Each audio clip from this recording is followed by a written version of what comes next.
ஒன்று ரெண்டு பிரச்சனைனா பரவாயில்ல, வாழ்க்கை முழுக்க நமக்கு பிரச்சனை தாங்கிற மாதிரி தான் வந்து ரோகிணி தான் தலையில் தானே மண்ணள்ளி போட்டிருக்காங்க. அதுவும் யாருக்காக? மனோஜுக்காக. மனோஜுக்கு தான் தகுதியானவராங்கிறது கேள்வியே ஒரு பக்கம். இன்னொரு பக்கம் வந்து பார்த்திங்க அப்படின்னா வந்து இந்த அவசர கொடுக்க அப்படிங்கிற மாதிரி ஒரு விஷயத்த ஸ்ருதி வந்து பண்ணிட்டுருக்காங்க. அவங்க பண்ணுறதுல வந்து ஒரு நியாயம் இருக்க மாதிரி அவங்களுக்கு தோணினாலும் அதில் வந்து ஒரு ப்ராக்டிக்கலான விஷயங்கள்லாம் அவங்க பார்க்குறது இல்லைங்கிறது தான் இன்றைக்கி எபிசோடில் தெளிவாகவே தெரியுது.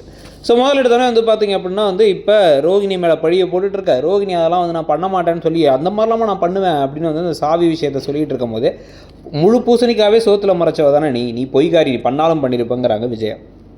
இதுக்கு நடுவில் உடனே வந்து அவங்க நாப்பெல்லாம் பண்ணலன்னு உடனே சரி ஓகே விடுங்கன்னு சொல்லிட்டு இப்போதைக்கு பிரித்து விட்டாங்க.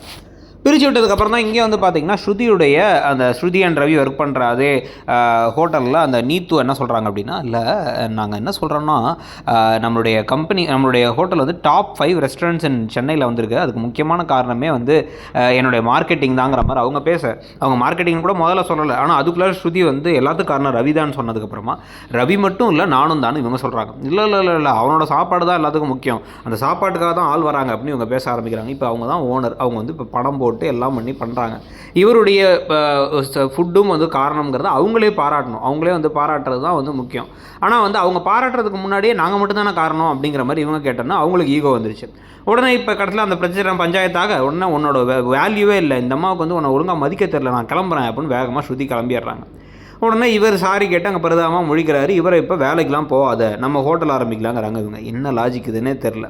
இதுக்கு நடுவில் ரோகிணி என்ன பண்ணுறாங்க, அந்த முருகனை போய் பார்த்து நகையை பணத்தை வாங்கிட்டு நகையை வாங்கிட்டு தான் நினைக்கிறாங்க. ஆனால் அதுக்கு முன்னாடி ஏதோ ஒரு கல்யாணத்துக்கு போகணும் அப்படின்னு சொல்லிட்டு வந்து இப்போ மனோஜும் ரோகிணியும் வந்து கேட்டால், மனோஜோட இதில் ஒர்க் பண்ணுறவங்க, ஷோரூமில் ஒர்க் பண்ணுறவங்கன்னு கேட்டால் உடனே வந்து எதுக்கு இவ போகணும் அப்படின்னா, இல்லை ஓனராக போகணும்ல அப்படின்னா வந்து இவன் யார் ஓனர், அப்பா தான் ஓனர்னு வந்து இந்த பக்கம் வந்து முத்து பேச, இல்லை அம்மா தான் ஓனர் அப்படின்னு வந்து ரோகிணி வந்து அப்படி ஐஸ் வச்சு பார்க்குறாங்க. நீ ஒன்றும் ஐஸெல்லாம் வச்சு கிடைக்க வேணாம், போய் எனக்கு சுடு தண்ணி எடுத்து வா, நீ தனியாக படா அப்படின்னு மனோஜா அனுப்பி விட்டுறாங்க.